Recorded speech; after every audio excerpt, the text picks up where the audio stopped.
Hello guys. Dito tayo magkakape. Magkakape tayo. Ito siopaw. Ito yung pagkain ko sa umaga. Ito yung pagkain namin ganitong pagkain namin dito. Minsan yung kamote. Ngayon naman yung tuge na alternate ko. Pero ito lagi-lagi ito. Ito dalawa yung yung isang naubos namin. Yung isa pinahati-hati ko ng apat kasi apat kami, yung mag-asawa saka yung bata saka ako. So ganito yung pagkain namin pang umagahan. So diet na diet tayo. Ganito sila ka-diet ng pagkain nila. Sobrang matipid. Hindi sila masyadong nagpapakabusog kasi bawal daw sa kanila yun. Mas nalaman ko lang naman sa ganyan yung mga Japan, mga Chinese, Japanese.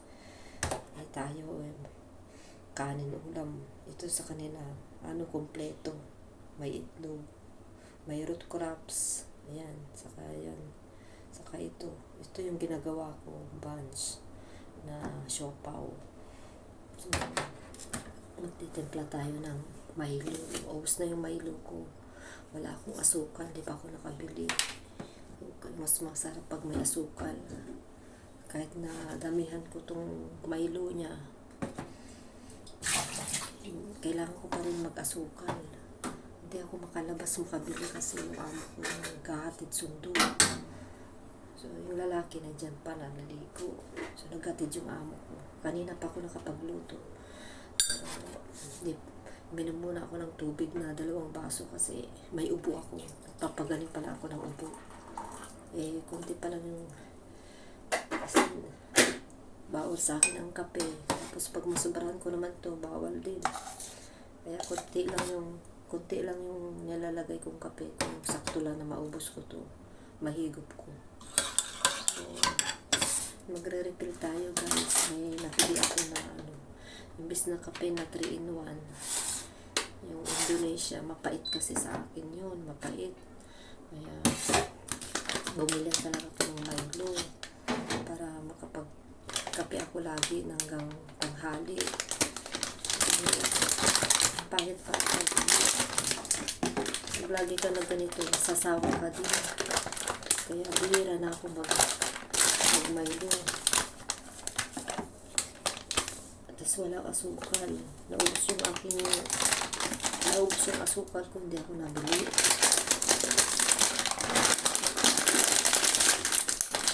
Kahit ko kasi sorry guys, may ubo pa talaga. Pero pagaling na ako. Matagal na itong ubo ko, pero maubos na yung, pinakalas na yung gamot ko ngayon na binili ko nung sa Sancho po. Ito, $58. Makikita nyo, $58. Mahal. Nasa na to? 500 na. Pa 500 na sa pera natin dyan. So, 3 times a day. Ang ginawa ko na lang, may natirang 3. Nag-once a day na lang ako. Ilang piraso lang to, 12 capsule lang siya. Hindi 3 times a day. Ang bilis mo. Basta sabi nung hindi na ako nagpa-check up. Yan, isa na lang. Kasi, magpipila ka pa. Bumili na ako agad. Tapos, ito, pinakalas na, sana gumaling na. Hindi naman katulad dati na yung nandito na nararamdaman mo, nandito yung na hindi ka makahinga, na ubo ka ng ubo ng gabi. Ngayon, okay na siya. Matigas na yung yung plema ko. Na na siya, nahilom, parang bumuo na. Pag nilabas mo na yung plema, okay na. Kaysa yung dati, wala pang mahirap na ilabas. Yung okay na. Pag nailabas na, makakahinga ka na. So, ganito guys, ang buhay ng OFW. Self-medicate ako muna ngayon kasi hindi pa ako nagpa-check out. Ubusin ko to, tapos meron ako yung iniinom na sambong. Yun. Yung sipon ko, di pa nawawala. Hindi ako naligo ng ilang araw kasi gusto ko talaga gumaling. Tinitis ko hindi muna maligo. Lumala yung ubo ko. Nagkasipon ako nung dati ako may ubo. Tapos, nung naligo ako, sobrang lamig na ngayon dito. Yun. Lumala yung ubo ko, tapos nagkasipon ako tuloy. Ayan ito. kain muna tayo guys. Kain muna tayo.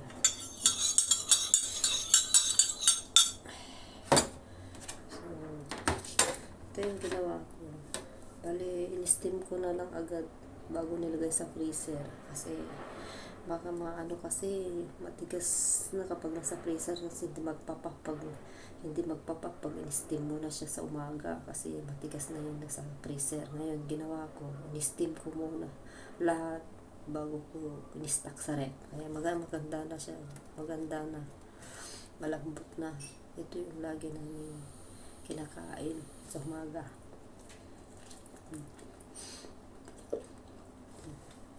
So, kape muna tayo guys. Babay muna. Sana bumaling na ating ubo kasi taglamig na. Sobrang lamig dito guys. May araw. May araw. Yun. May nagre-repair sa taas.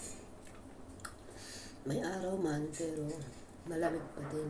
Ngayon ko lang naranasan na sobrang lamig dito kaysa sa Saudi. Ang December pa lang. Tignan nyo guys.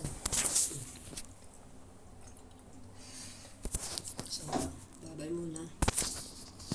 Babay muna guys. Kain muna ako pero nagsaing ako ng kanin. Hindi ko lang pinakita sa inyo. Baka mapanood niya amo ko to.